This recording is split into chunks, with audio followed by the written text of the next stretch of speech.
the helping verb should, and it is used to offer the advice to others. બીજાને સલાહ આપવા માટે, સૂચન કરવા માટે આપણે should નો ઉપયોગ કરીએ છીએ. There are two other subtopic of this function offering advice, which are ought to and had better.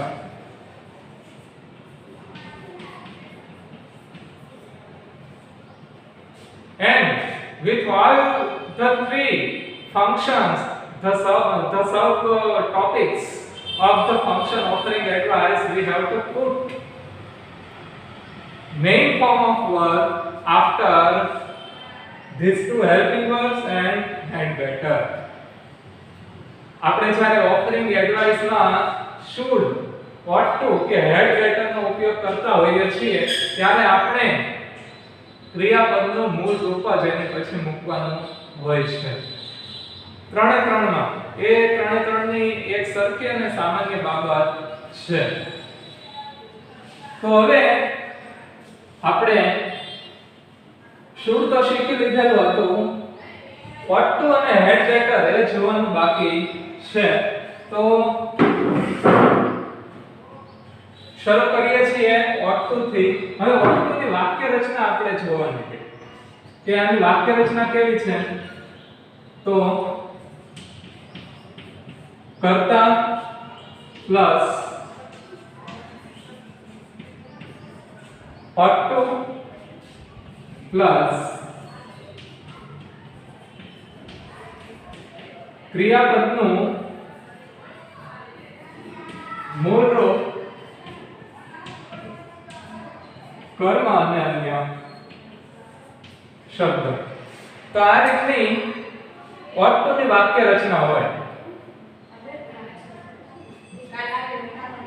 વાક્ય રચનાથી આપણને આ ફંક્શનની પેટર્ન આપણને ખ્યાલ આવે કે આપણે મૂળ કરવાનું શું હોય છે. હવે એ સિવાય ઘણા એવું પણ કે should નો ઉપયોગ આપણે સામાન્ય સલાહ સૂચન માટે કરતા હોઈએ છીએ, જ્યારે ought to અને had better નો ઉપયોગ સલાહ વધારે પડતી તીવ્ર હોય, સલાહની intensity when there is suggestion is more intense, we should use ought to or had better rather than should. જ્યારે સલાહ છે વધારે પડતી ગંભીર હોય, તીવ્ર હોય તો ત્યારે આપણે should ની જગ્યાએ ought to અને had better નો ઉપયોગ કરવાનો રહેતો હોય છે. પણ એવું જરૂરી હોતું નથી, કારણ કે તમને પરીક્ષામાં પૂછવામાં આવે કે ઓફરિંગ એડવાઇસ તમને કરતા આપી દીધેલો હોય, દાખલા તરીકે એમ કે મોહન આવું વાક્ય આપી દીધેલું છે અને બાકીનું ખાલી જગ્યા પછી તમને કૌંસમાં આપેલું છે કે ઓફરિંગ એડવાન્સ. તો હવે આપણને આમાં ખબર કેમ પડે કે આપણે કેટલી તીવ્ર સલાહ આપવાની છે. ભાઈ મોહનને આપણે સામાન્ય સલાહ આપવાની છે કે વધારે અસરકારક સલાહ આપવાની છે, શું કરવાનું છે એ આપણને સમજાવે નહીં, એવી આપણને ખબર ન હોય, કોઈને પણ ન હોય, ઈવન અંગ્રેજોને પણ ન હોય, એની ભાષા છે તો આપણે ત્રણમાંથી કોઈ પણ, અહીંયા તમે should,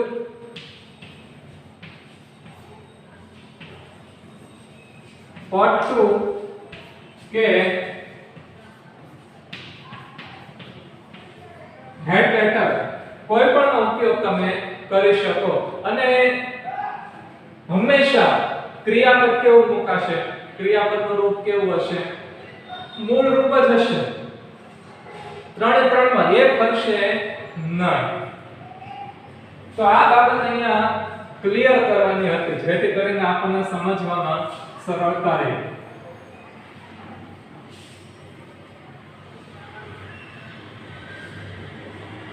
તો હવે આના ઉદાહરણો જોઈએ.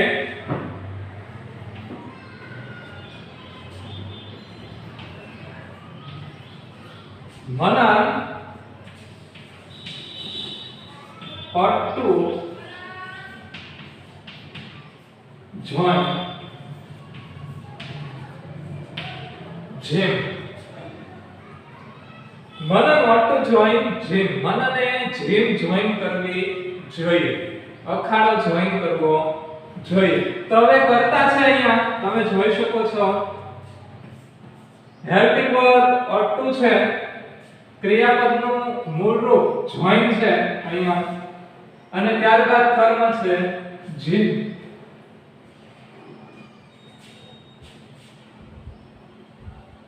તો જેવી રીતના શુડનું વાક્ય આપણે જોઈએ તો શુડના જે 5 એક્ઝામ્પલ જોયેલા હતા એ જ રીતના ought to ના પણ છે. કોઈ પણ વધારાની કે નવીન બાબત આમાં છે નહીં. જ્યાં તમે શુડનો ઉપયોગ કરતા હો ત્યાં જ ought to નો કરી શકાય, ત્યાં જ had better નો કરી શકાય.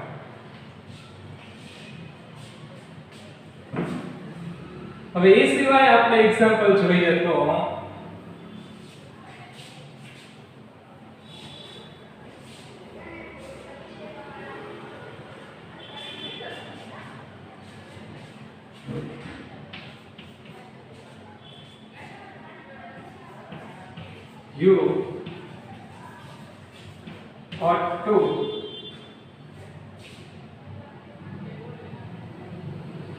you ought to improve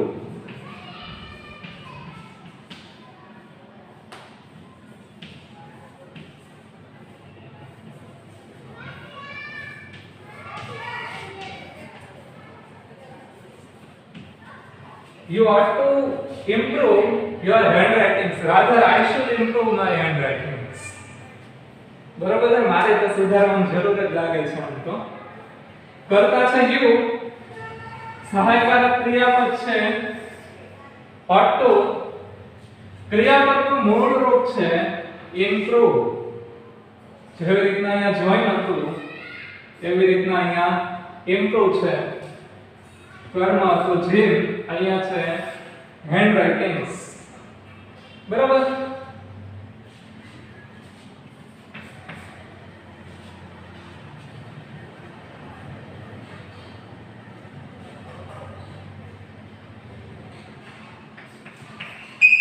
હા,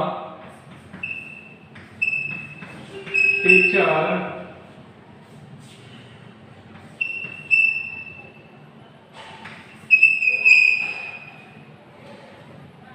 ought to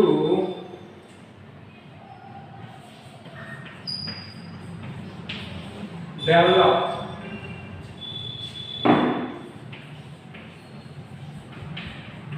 speaking skill. The teacher ought to develop speaking skill. કરતા કોણ છે? The teacher છે.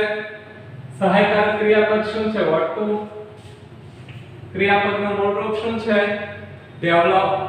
શિક્ષકે પ્રત્યાયન કૌશલ્ય સુધારવું, પ્રત્યાયન કૌશલ્ય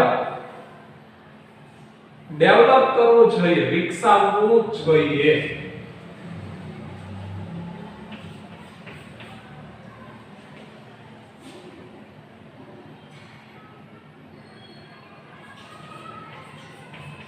મુકેશ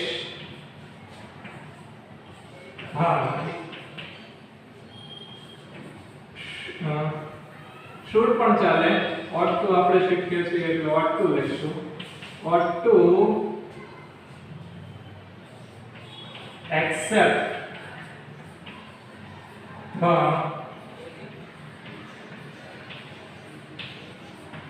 proposal. દરખાસ્ત, મુકેશભાઈએ દરખાસ્ત સ્વીકારી લેવી જોઈતી હતી, એટલે સ્વીકારી લેવી જોઈએ. રાધર ભૂતકાળની કોઈ પણ વાત છે નહીં એમાં.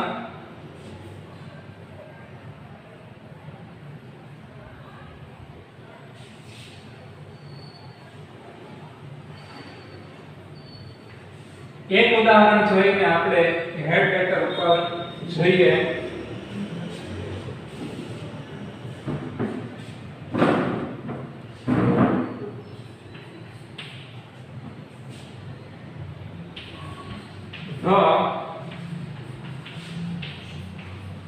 students ought to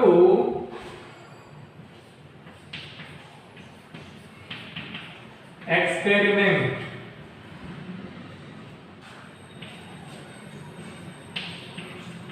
carefully. તો હવે અહીંયા જો કરતા છે the students ought to સહાયકારક ક્રિયાપદ અને experiment નામનું ક્રિયાપદ બનાવેલું છે. experimented એ ભૂતપ્રદન થાય, experimenting એ ક્રિયાપદનું ing વાળું વર્તમાન પ્રદન થયું. આપણે પાર્ટિસિપલ આને પહેલા જ જોયેલા હતા, તો ing લગાડીને એનું વર્તમાન પ્રદન બનાવી શકાય એક્સપેરિમેન્ટ નું. તો હવે ought to વાળી વાક્ય રચનામાં તમે જોઈ શકો છો અહીંયા સબ્જેક્ટ છે સૌથી પહેલા, ત્યારબાદ બધી જગ્યાએ સહાયકારક ક્રિયાપદ ought to છે અને ત્યારબાદ દરેક જગ્યાએ ક્રિયાપદના મૂળરૂપ મૂકેલા છે. કર્મ અને અન્ય શબ્દ ફરજિયાત હોતા નથી.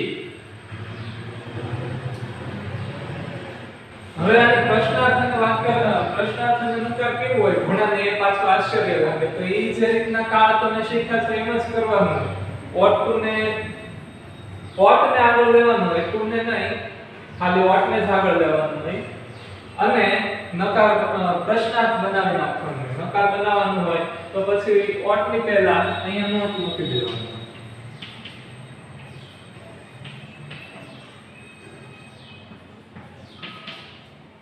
ought not to આ રીતે એનો નકાર થાય. પ્રશ્નાર્થ કરવાનું હોય તો ought ને આગળ લઈ લેવાનું. should નું પ્રશ્નાર્થ કરવું હોય તો should ને આગળ લઈ લેવાનું. એ સિવાય should નું નકાર કરવું હોય તો should પછી નકાર વાચક શબ્દ not મૂકી દેવાનો અને ત્યારબાદ ક્રિયાપદનું મૂળ રૂપ મૂકી દેવાનું હોય. તો આ રીતે તમે વાક્ય બનાવી શકો છો ought to ના.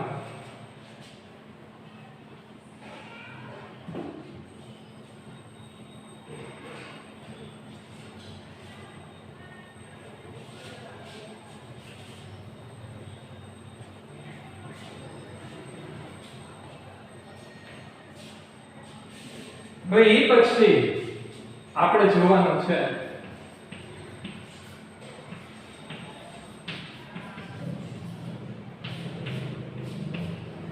હેડ પેટર્ન. તો હવે હેડ પેટર્નમાં પણ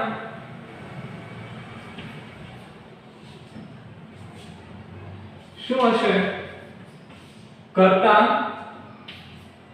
વત્તા હેડ better plus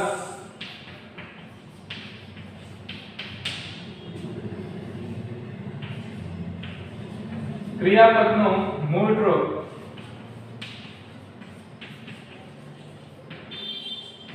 કર્મ અને અન્ય શબ્દ. તો આ પણ બહુ સેમ જ સેન્ટેન્સ પેટર્ન છે. ફેર ક્યાં પડે છે? ખાલી અહીંયા પડે છે. The second step will change, but remaining sentence pattern will be the same in the all subtopics of offering advice. હવે આના વાક્ય એક્ઝામ્પલ્સ જોઈએ. આમાં નવું બીજું કઈ છે નહીં, આમાં બીજું કોઈ નોંધ પણ કહેવાની છે નહીં. ખાલી તમારે 3 વાક્ય રચનાઓ યાદ રાખવાની રે. એક should ની, ought to ની અને had better ની. ought to નો નકાર અથવા તો પ્રશ્નાર્થ કરવું હોય તો તમારે મેં જે કીધું છે એ ધ્યાનમાં રાખવું પડે. ought to ની વચ્ચે નોટ મૂકી દો એટલે નકાર થઈ જાય અને પ્રશ્નાર્થ કરવો હોય તો ought ને આગળ લઈ જવું પડે. to ને તો ત્યાં જ રાખવાનું છે ક્રિયાપદની પહેલા.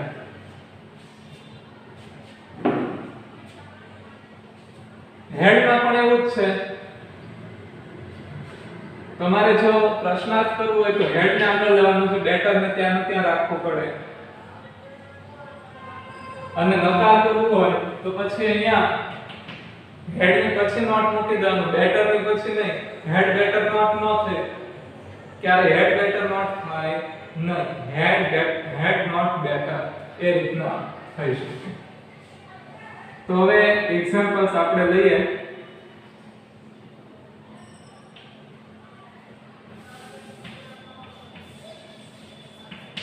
mechanic had better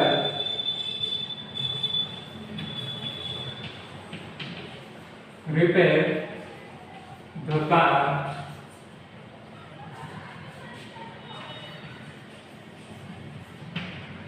early. तो करता છે ત્યારબાદ હેડ બેટર છે ત્યારબાદ ક્રિયાપદનું કેવું રૂપ છે? મૂળ રૂપ રાખેલું છે.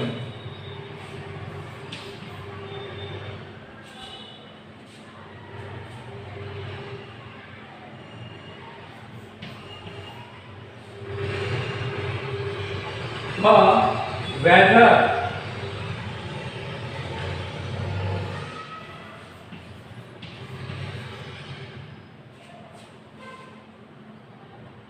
weather is getting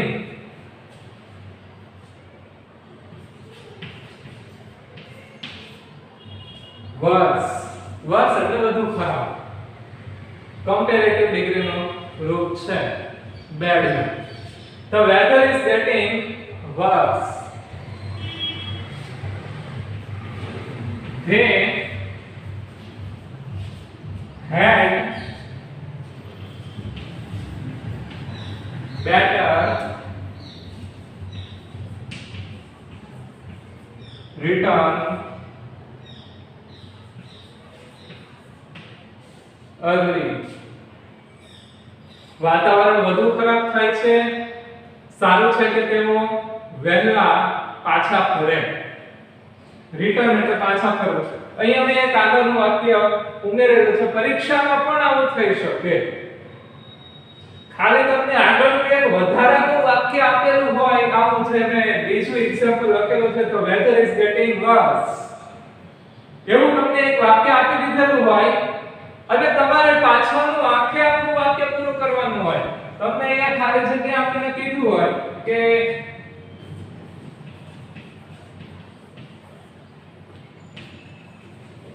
offering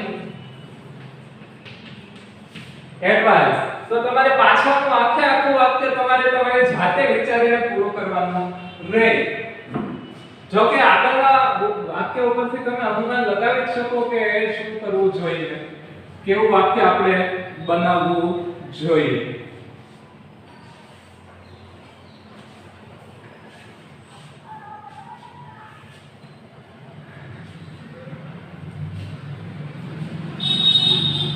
હજી એક એવું વાક્ય આપું. નવીન તો બીજું કાંઈ છે નહીં, એમાં નવીન આપણે આ રીતના કરી શકીએ. exams are round the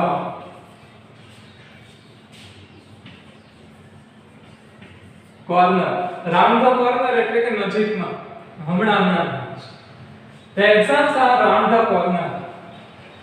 પરીક્ષાઓ નજીકમાં છે. તો હવે પરીક્ષાઓ નજીકમાં છે તો તમારે શું વિચારવું જોઈએ? કાં તો તમારે સ્ટુડન્ટ્સ બાબતે વિચારવું જોઈએ અથવા તો ટીચર બાબતે વિચારવું જોઈએ. The teachers had better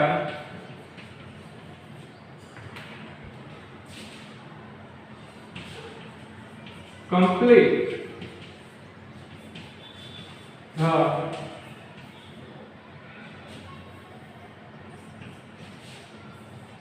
syllabus on time. પરીક્ષાઓ નજીકમાં છે, શિક્ષકોએ સમયસર સિલેબસ પૂરો કરી દેવો જોઈએ. એક વાક્ય જોઈને આપણે આ ટોપિક પૂરો કરીશું.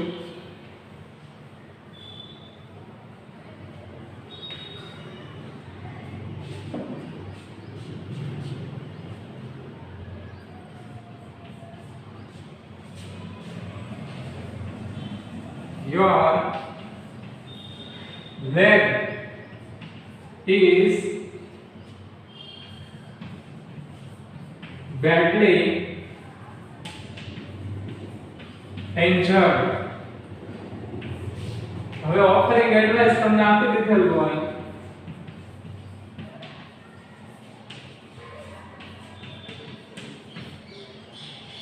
So imagine what can you do to finish the sentence? આ વાક્ય પૂરું કરવા માટે તમે શું કરી શકો? should, ought to કે had better ત્રણમાંથી કોઈ પણનો ઉપયોગ કરી શકો. આપણે અહીંયા had better શીખીએ છીએ એટલે હું had better લખીશ. તમે ought to કે should થી પણ કરી શકો. your leg is badly injured. તો શું કરવું જોઈએ? તમારે પૂરતો આરામ લેવો જોઈએ. you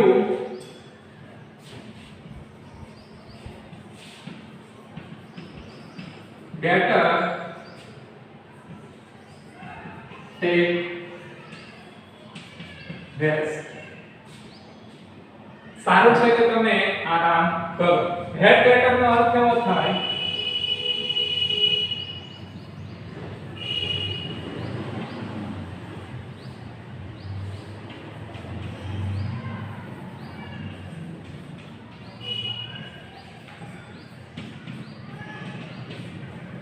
સારું છે કે. આપણે નથી કહેતા સારું રહેશે, સારું છે કે તમે આમ કરો, સારું છે કે તમે આમ કરો, સારું છે કે આવું કર્યું હોય. તો એ છે હેડ બેટર. તો હવે આજે આપણે ઓફરિંગ એડવાઇસ નું ફંક્શન પૂરેપૂરું કમ્પ્લીટ કરી નાખ્યું છે. હવે આમાં કઈ બાકી રહેતું નથી. જો તમને ન સમજાણું હોય તો તમને જે રીતના કીધેલું છે એ રીતના તમે ટીચરનો સંપર્ક એટલે મારો સંપર્ક કરી શકો છો અને સલાહ લઈ શકો છો. હવે હોમવર્કમાં તમારે should, ought to અને had better ના 5-5 વાક્ય બનાવવાની કોશિશ કરવાની છે. એટલે 15 વાક્ય બનાવવાના છે. તો આટલે સુધી આપણે રાખીએ છીએ. નેક્સ્ટ લેક્ચરમાં કોઈ નવું ફંક્શન શરૂ કરીશું.